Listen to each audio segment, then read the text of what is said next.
What's up guys, Team Tier Meta here. I know it's been a long time since I've done any kind of content, so I figured I'd give you a deck profile, and this is a GOAT format deck profile. For those of you who don't know, GOAT format was like a format from 2005. It went for a few months and it's regarded as one of the most skilled formats just because it's not combo centric. You've got to be very careful with how you play because there was a limited card pool and most of the good cards were limited and none of the games went for really long. So if you want to know more stuff about GOAT format, I'll leave a link to a couple of websites that have helped me get into it. And today I'm giving you my Beast Down or Zoo, whatever you want to call it, deck profile. It's by far my favorite GOAT format deck and I've been playing it for about 6 to 7 months now. Just on Dueling Book and in person. I've got a few friends who I play. One of them played competitively during the format. So this is one of the decks that wasn't actually around during the format, but in the later years, using the card pool, players have found and made new decks that are better than some of the decks that were played back then. So I'm just going to get straight into it. I've got a main deck and a side deck to go through. So I've been in a couple of online tournaments with this deck and I've won a couple, and so it's good fun all round. So Zoo is basically just a bunch of beat sticks. So we got 3 Berserk Gorilla. Basically, if he's in face-up defense position, he's destroyed, and he must attack if able. Basically, the thing is, he's a 2000 body. Back in 2005, there weren't many of these that you could main deck. So that, and then to go with that, we have Enraged Battleox, and he's 1700, but the biggest thing here is he makes all of your Beast, Beast Warrior, and Winged Beast monsters do piercing battle damage. So if your opponent has a Scapegoat out and you can get him or the Berserk Gorilla on board, that's piercing battle damage through 0 defense tokens. That's amazing. And for the rest of the Beast Warriors and stuff, we've got Exerion Universe, Bazoo, the Soul Eater, and Chiron the Mage. So I'll go through these three quickly. Exerion it's a toss-up one. Some people say yes, it's legal. Some people say it's not. It does piercing by reducing its attack by 400. So it's all right. It's not necessary in this deck. On Dueling Book, it's not legal, so I just play a second Chiron. So it's a toss-up. If you play it, if you're playing somewhere where it's legal, play it. If not, it's not a stress. It's not a win for the deck per se. So Bazoo is just amazing. It's 1600 body, but it also banishes stuff, and it can become like a 2400 body. Yeah, 2400 body. So it's pretty broken, especially if you've got this up with Enraged Battleox for piercing. And then Chiron the Mage, I haven't seen many profiles that playlist, but one of my friends suggested it, and you can discard a spell card to destroy a spell or trap on the field. So it's just an amazing extra bit of removal, especially because priority was a thing. So you summon this, call priority. It's kind of almost like a better breaker in a way, because they can't really stop it unless they've got a judgment or a counter trap of some kind. That's it for the Beast Warrior part of it. Then we've got the Water package, which was the 2 Abyss Soldier, Tribe Infecting Virus, and Sinister Serpent. So Tribe Infecting Virus was an amazing out to Scapegoat tokens, to BLS, any Chaos monsters, and Sinister Serpent is just one of the best cards of the format, being able to recur itself every standby phase from either Metamorphosis or something. But we go the extra mile and we play Abyss Soldier. So you discard a water monster and you get to target one card in the field and return it to the hand.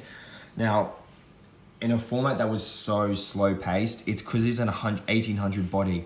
If you've got these two and the game state is so simplified and you keep on getting this back, you can just win off this card because you're just attacking, bouncing anything they try and set, and it's an amazing way to go to the simplified game state. And for the Warrior package, Assailant, DD Warrior Lady, Exiled Force. This is removal for your Chaos monsters. Same with these, whether you set them and they attack into it or you just crash into them. It's just nice. They're pretty beefy, 1700 and 1500, and then the Exiled Force is just really good removal.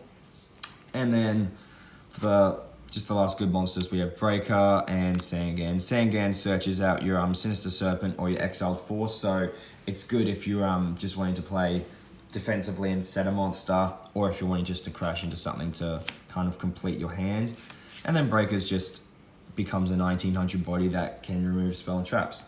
That's it for the monsters. To the spells, we've got the best, the Trinity as they call it.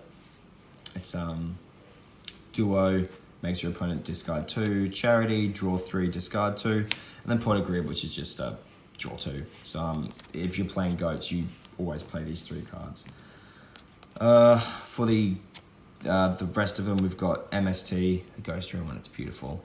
Heavy Storm, we've got the Premature Burial, Snatch Steal, Rhoda for the Warriors, and then Double Book of Moon, and Double Knock, because my reasoning behind these is that it's really good because if your opponent has a monster and you just want to finish them off or you want to do that piercing damage, this just sets it. Plus it's also a really good defensive card if they summon like a chaos monster and they go to battle phase, you can just flip it face down and deal with it next turn. Plus it's not a combo, but it's a cool interaction. You can flip something face down and then get rid of it with knock, so that's always helpful. And then the rest of these is kind of self-explanatory. So that's it for the spells. Onto the traps. Probably one of my favorite parts about this deck is we get to max out on battle traps. So triple Sakuretsu armor, if your opponent attacks, the monster is destroyed. The Mirror Force, which is at 1 for a really good reason. One widespread ruin. It's kind of like a worse Sakuretsu armor. When a monster declares an attack, your opponent destroys the monster with the highest attack that they control. It's their choice if it's tied. Then we've got Ring Instruction, Call of the Horned, Torrential Tribute, Dust Tornado, and 1 Judgment. I don't max out on Judgment because the deck is very aggressive, and so you want cards that simplify the game state. Judgment does that, but it's at a very hefty cost in a format where if your opponent top decks a BLS, you're screwed. It's kind of hard for this deck to out at times, so that's why we play all the battle traps. So you'd much rather draw a Sakuretsu armor over a Judgment. And saying that, it's just an amazing one-off because if you open with it, or the game's not too simplified and you just want to set stuff, it's really handy if you've got a bunch of traps and the Judgment because you're not scared of Heavy Storm then. That's it for the main deck. 40 cards, it's just how you want to play in this format. The idea with this deck is just you want to just kind of, you play so many beaters that you want to always have something to summon every turn, and this deck wins when the game state is simplified. So when both players are top decking, it's kind of caveman person with the biggest monster wins. So we've got 2000, we've got 1800, we've got 1800, we've got 1700. And if they're resorting to setting cards, that's when the piercing really comes into play because it's at a state where your opponent can't win by top decking anything besides like a chaos monster in standard goat decks at least. So that's the idea behind this deck. We'll just go into the side deck quickly and I'll explain like my most popular sides and stuff. So triple Dust Shoot. Some people main this because you want to get rid of the chaos monsters. I played around with maining it. I prefer side decking it because if you win game 1, you still side it in. This card basically always comes in game 2 because you just get rid of the hand knowledge is so important because if you know that they don't have any traps that can stop you during the battle phase, you're just all in with your attacks. And also just getting rid of the monsters. It's like this plus duo is like a -3 for your opponent. Double Dust Tornado. This generally comes in two because most Goat decks play really strong back row, and so just Dust Tornado is just nice just to kind of have as well. And then for the Chaos matchup, we've got Kaiku. He fits really well into this deck because he's a beat stick. Your opponent can't use the Chaos monsters. Don't main deck him just because there are better cards to main deck, but side decking he is incredible. I'm considering playing a third one just because Chaos is so prevalent, especially online. And then just the Mystic Swordsman level 2 if you're playing Goat control or flip control, any deck that relies heavily on flip monsters. And then for like your empty jar and stuff, we've got the Nico Main King just because it's amazing if your opponent's playing empty jar or something and they use it, you discard this, their turn's over, you get to go. They probably haven't set too many important cards, so you just summon one of your beaters and just swing, and it's pretty good like that.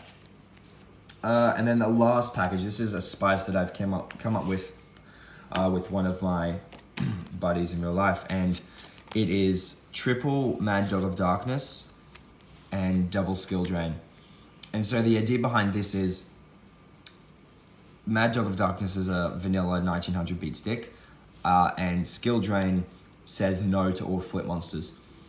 So if you're really struggling against a flip deck, like something that plays like Assailant or anything that just destroys your things, then you're kind of like, okay, we need to deal with this. So Mad Dog of Darkness and the Skill Drains come in, and if you draw this, it just makes all of your beast monsters vanilla beat sticks, but it also gets rid of all your monsters' flip effects, and you can just win so easily by just, once again, simplifying that game state where no effects are able to be used, and it's just really good like that.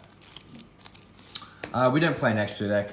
In a tournament, I do have an extra deck just because because you don't want to let your opponent, if your opponent sees you don't have an extra deck, they're going to be like, okay, he's playing something that doesn't need the extra deck, so you just play like your Paladin, your Darkblade, Reaper, Last Warrior, the Bolter, the Darkfire, the Restrict. I don't have all the extra deck cards, but as long as you've got something in the extra deck, just to throw your opponent off what you're playing, it's good.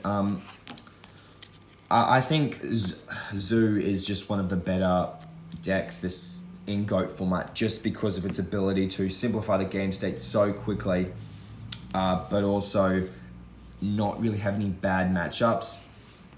This format is very much whoever gets to go first generally wins, or luck of the draw, and so if you can simplify that as quickly as possible, you've got a much better chance of winning. But that's it for this deck profile. Hope you guys enjoyed it. Let me know what you think in the comments. I'm gonna have another deck profile coming soon. It's my take on Chaos for GOAT format, and then eventually we're gonna go to like Dinos, like current format stuff. So hope you enjoyed. See you guys later.